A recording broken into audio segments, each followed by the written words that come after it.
Next अपन कर रहे हैं जे फ्रेम बनाने का दूसरा तरीका। अभी तक अपन एक्सटेंड्स जे फ्रेम करके जे फ्रेम बनाते थे। अब अपन क्या कर रहे हैं, एक्सटेंड्स जे फ्रेम करने की जगह जे फ्रेम टाइप का वेरिएबल डिक्लेयर करेंगे। Declaring variable of J frame type. अपने को उस जे फ्रेम के अंदर दो लेबल लेने हैं, दो जे टेक्स्ट फील्ड और दो जे बटन्स लेने हैं। प्लस इस प्रोग्राम के अंदर अपन टूल टिप का यूज भी करेंगे। अब इसके अंदर मैंने तीन पैकेज इंपोर्ट किए, स्विंग, AWT और इवेंट। अब मैंने यहाँ लिखा है पब्लिक क्लास स्विंग 32, एक्सटेंड्स जे फ्रेम नहीं लिखा है। इसके अंदर मैंने जे लेबल डिक्लेयर किया है, LBL 1 और 2 स्टैटिक। स्टैटिक क्यों किया है वो भी डिस्कस कर रहे हैं। इसी तरह से दो जे टेक्स्ट फील्ड लिए हैं और दो बटन दिए हैं। अब मेन के अंदर मैंने जे फ्रेम टाइप का वेरिएबल डिक्लेयर किया FR। जैसे अपन जे लेबल को मेमोरी अलोकेट करते हैं तो लेबल बन जाता है, जे बटन को मेमोरी अलोकेट करते हैं तो बटन बन जाता है, जे चेक बॉक्स को मेमोरी अलोकेट करते हैं तो जे चेक बॉक्स बनता है। वैसे ही जे फ्रेम को मेमोरी अलोकेट करी मैंने, जे फ्रेम टाइप का वेरिएबल डिक्लेयर किया, इसको मेमोरी अलोकेट करी, तो इससे एक जे फ्रेम बन गया। फिर fr डॉट सेट टाइटल, इसका टाइटल सेट किया, fr डॉट सेट साइज, इसका साइज सेट किया। फिर मैंने लेबल, टेक्स्ट बॉक्स और बटन को मेमोरी अलोकेट करी, 6 कंपोनेंट्स को।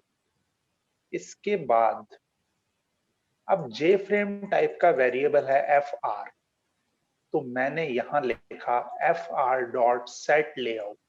इससे fr का लेआउट सेट होगा 3/2 की ग्रिड। फिर मैंने fr के अंदर ऐड किया LBL1, TXT1, LBL2, TXT2, BTN1 और BTN2। तो ये fr मतलब जे फ्रेम टाइप का वेरिएबल जो fr है उसके अंदर मैंने ये कंपोनेंट्स ऐड किए। फिर मैंने टूलकिट क्लास का ऑब्जेक्ट बनाया, इसका गेट इमेज मेथड कॉल किया। जो भी इमेज मैंने पास करी वो img में आ जाएगी, और fr dot set icon image img, मतलब जो जे फ्रेम ऑब्जेक्ट बना है fr, उसकी टाइटल बार में ये वाली इमेज आएगी। अब मैं टूल टिप सेट करना चाहता हूं, तो टूल टिप सेट करने के लिए button 1 dot set tool tip text, और मैंने क्या दिया, shows square of entered number. तो इसका टूल टिप टेक्स्ट मैंने क्या दिया है, shows square of entered number. Second वाले का टूल टिप टेक्स्ट दिया है BTN2 का क्लोजेस द विंडो। ये देखो आप लोग, declaring variable of J frame type इसकी टाइटल बार में आया है, और आइकन जो अपन ने सेट किया था वो आया है। जैसे ही मैं शो बटन के ऊपर माउस लेके जाऊंगा तो टूल टिप डिस्प्ले हो जाएगी। शो और क्लोज बटन के ऊपर जब अपन माउस लेके जाएंगे तो टूल टिप डिस्प्ले होगी।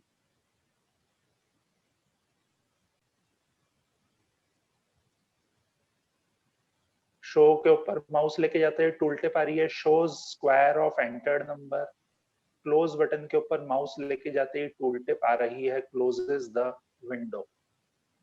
और मैंने शो बटन पे क्लिक किया तो ऊपर वाले टेक्स्ट बॉक्स में जो भी लिखा है उसका स्क्वायर नीचे वाले टेक्स्ट बॉक्स में आ जाएगा, और क्लोज पे क्लिक करते ही ये विंडो क्लोज हो जाएगी।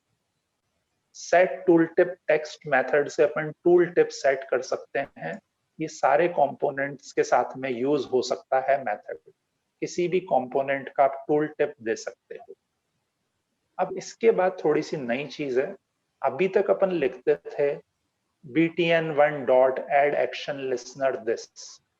अब BTN1 dot add action listener this के लिए अपने को इम्प्लीमेंट्स एक्शन लिसनर भी करना पड़ता है, वो तो अपन ने किया नहीं है।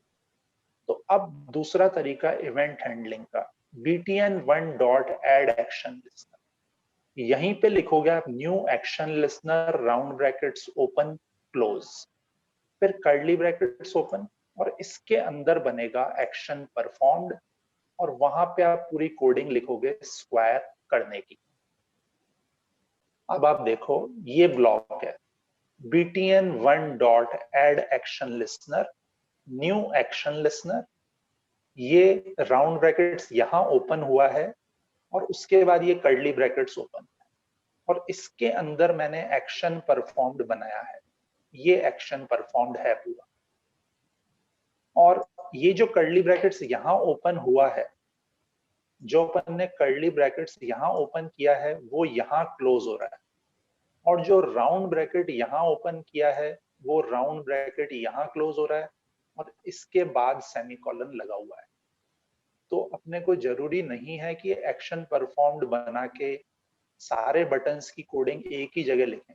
अपन हर एक बटन के साथ में एक्शन लिसनर ऐड करके यहीं पास कर दें न्यू एक्शन लिसनर, और उसका एक्शन परफॉर्म्ड बना दें। और इसी तरह से फिर button 2 dot add action listener new action listener, फिर उसका एक्शन परफॉर्म्ड वहीं अपन बना दें। btn2 dot add action listener new action listener, और यहीं पे अपन ने इसकी कोडिंग कर दी। तो इस टेक्निक का यूज करेंगे तो हर बार अपने को अलग अलग बटन का अलग अलग एक्शन परफॉर्म्ड बनाना पड़ेगा और उसमें कोड लिखना पड़ेगा। फिर एफआर को अपने को विजिबल भी करना है फ्रेम को, तो लास्ट में fr dot set visible true. अब इसके अंदर अपन ने जितने भी वेरिएबल डिक्लेयर किए हैं ऊपर, जे लेबल, जे टेक्स्ट फील्ड, जे बटन टाइप के, वो सारे के सारे स्टैटिक हैं।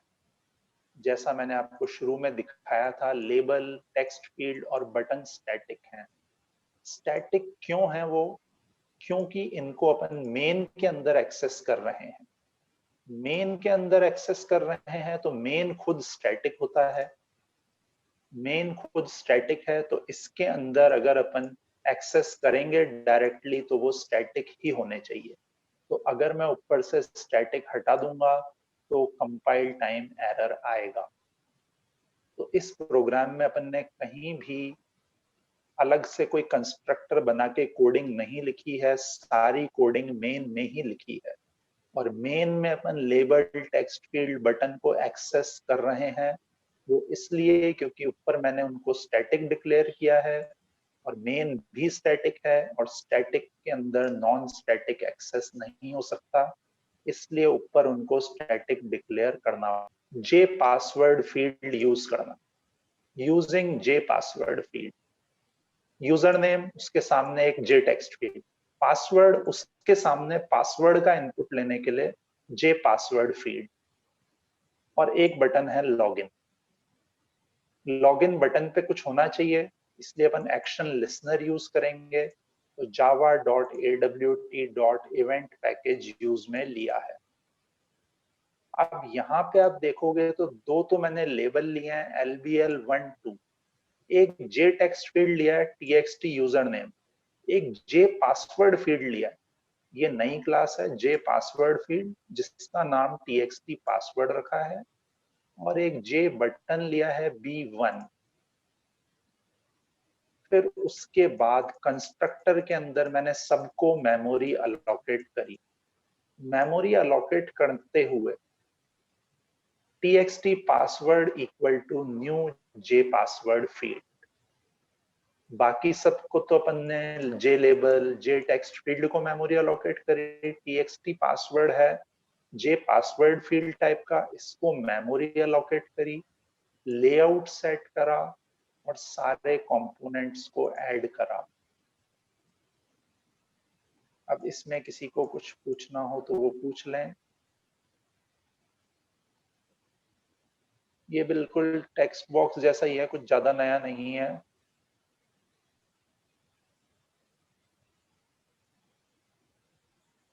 अब पासवर्ड फील्ड में जब अपन इनपुट लेते हैं तो वो बाय डिफॉल्ट जो भी ऑपरेटिंग सिस्टम का कैरेक्टर होता है वो दिखाई देता है जो अपन ने टाइप किया है उसकी जगह।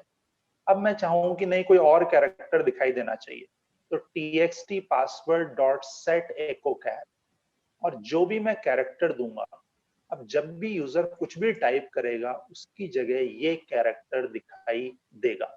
तो सेट एको कैर का यूज करके अपन ये सेट कर सकते हैं कि कौन सा कैरेक्टर दिखाई दे।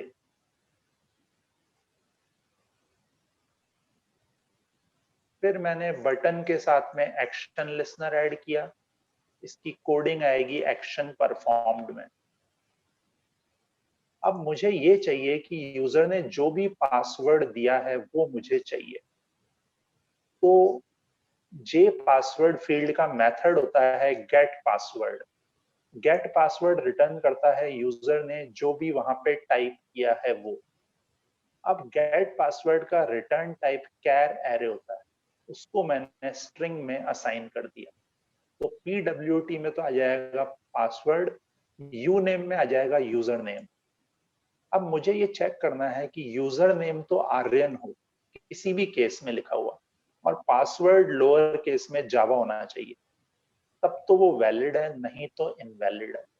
तो मैंने कंडीशन लगाई if u name dot equals ignore case Aryan, मतलब अगर यूजर नेम तो किसी भी केस में आर्यन हो, और पासवर्ड डॉट इक्वल्स लगाया मैंने, इक्वल्स मतलब लोअर केस में ही जावा होना चाहिए, तब तो मैसेज आएगा welcome user name, otherwise message आएगा इनवैलिड यूजर नेम और पासवर्ड।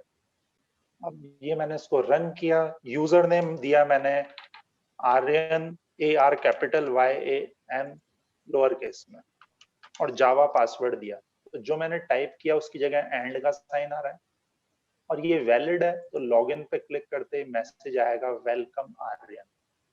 जबकि अगर मैं यूजर नेम में आर्यन की जगह आर्यन 1 दे दूं, अब मैसेज आया इनवैलिड यूजर नेम और पासवर्ड। तो जो भी मैंने टाइप किया है उसकी जगह एंड का साइन आ रहा है, क्योंकि मैंने सेट एको कैर में एंड दिया। कंपोनेंट है जे स्लाइडर कंपोनेंट। जे स्लाइडर ये जो आप देख रहे हो, एक तो ये वाला और एक ये वाला, ये दोनों जे स्लाइडर हैं। एक इसमें से वर्टिकल है और दूसरा हॉरिजॉन्टल है। और इसके अंदर अगर आप देखोगे तो 0, 20, 40, 60, 80 और 100, 20 के गैप के बाद लिखे हुए आ रही हैं वैल्यूज। जबकि जो दूसरा वाला है हॉरिजॉन्टल वाला, उसमें 10 के गैप के बाद वैल्यूज लिखी हुई आ रही हैं। और इसके अंदर अगर आप ध्यान से देखोगे तो 0 पे तो जो लाइन आ रही है डैश, मतलब उसको टिक कहते हैं अपन, वो बड़ा वाला टिक है। और फिर उसके बाद छोटा टिक है। फिर उसके बाद 20 पे अगर आप देखोगे और बीच में अगर आप 10 पे देखोगे तो बड़ा टिक है। एक बड़ा टिक आ रहा है और एक छोटा टिक आ रहा है। 80 से 100 के बीच में देखोगे तो 80 पे बड़ा टिक है, फिर उसके बाद एक छोटा टिक है, फिर 90 पे बड़ा टिक है, फिर छोटा टिक है, और फिर 100 पे बड़ा टिक। तो बड़े वाले टिक्स को अपन कहते हैं मेजर टिक, और छोटे वाले टिक को कहते हैं अपन माइनर टिक। नीचे वाले में देखोगे अगर आप, तो 0, 10, 20, 30 पे तो बड़े वाले टिक्स हैं, और बीच में 5-5 के गैप पे, मतलब 5, 15, 25 पे छोटे वाले टिक्स हैं। तो ये जो वर्टिकल वाला है ये 0 से लेके 100 तक है, और 20-20 के गैप में वैल्यूज डिस्प्ले हो रही हैं, जबकि इसमें 10-10 के गैप में।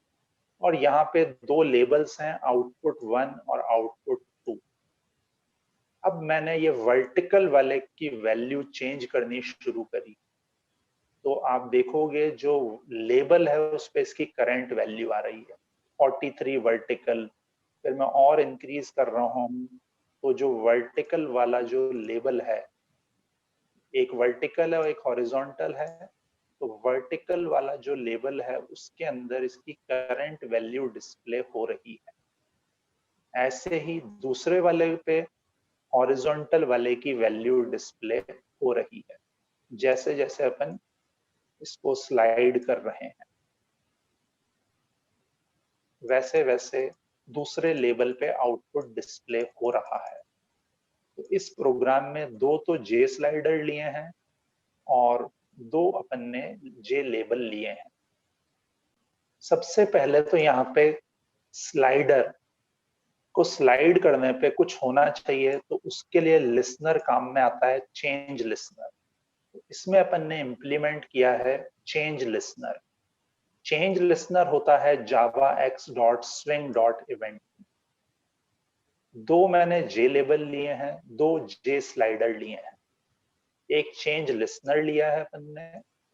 अब इसके आगे इसको इंप्लीमेंट कैसे करते हैं वो देखें। कंस्ट्रक्टर में मैंने लिखा सेट टाइटल, सेट साइज, दोनों लेबल्स को मेमोरी एलोकेट करी। अभी एक पे आउटपुट 1 आएगा, दूसरे पे output 2। SLD1 equal to new J slider. पहला आर्ग्यूमेंट स्लाइडर का ओरिएंटेशन मतलब वर्टिकल, दूसरा आर्ग्यूमेंट मिनिमम वैल्यू, तीसरा आर्ग्यूमेंट मैक्सिमम वैल्यू, और चौथा आर्ग्यूमेंट बाय डिफॉल्ट स्लाइडर पे कौन सी लोकेशन पे सेट होना चाहिए, जो डिफॉल्ट वैल्यूज की। ऐसे ही दूसरा स्लाइडर दिया मैंने हॉरिजॉन्टल, उसमें भी 0 100 मिनिमम, 0 मैक्सिमम 100, और बाय डिफॉल्ट स्लाइडर की पोजीशन 5 होनी चाहिए। 5 पोजीशन कहाँ दिख रही है वो अपन देखें। ये आप देखोगे तो डायग्राम में देखें तो ये 0 पे नहीं है, 0 से थोड़ा सा आगे है, मतलब 5 पोजीशन पे ये पॉइंट।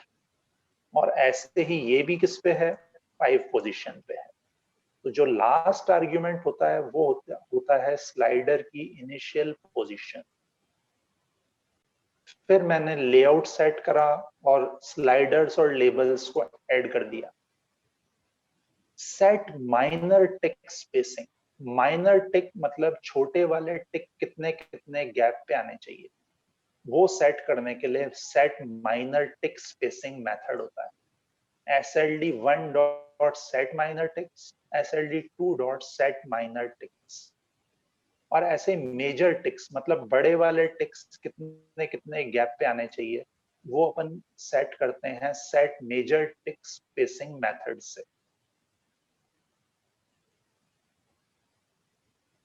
ये टिक्स बाय डिफॉल्ट दिखाई नहीं देते हैं। अगर अपन चाहें कि टिक्स दिखाई दें तो सेट पेंट टिक्स ब्रैकेट्स में ट्रू पास किया। सेट पेंट टिक्स मतलब टिक्स को पेंट करे, मतलब टिक्स को डिस्प्ले करे। तो अगर मैंने ये लाइन लिखी है तो इससे टिक्स नहीं आएंगे। अगर आप चाहते हो कि टिक्स आए तो सेट पेंट टिक्स और उसको आपको ट्रू पास करना है।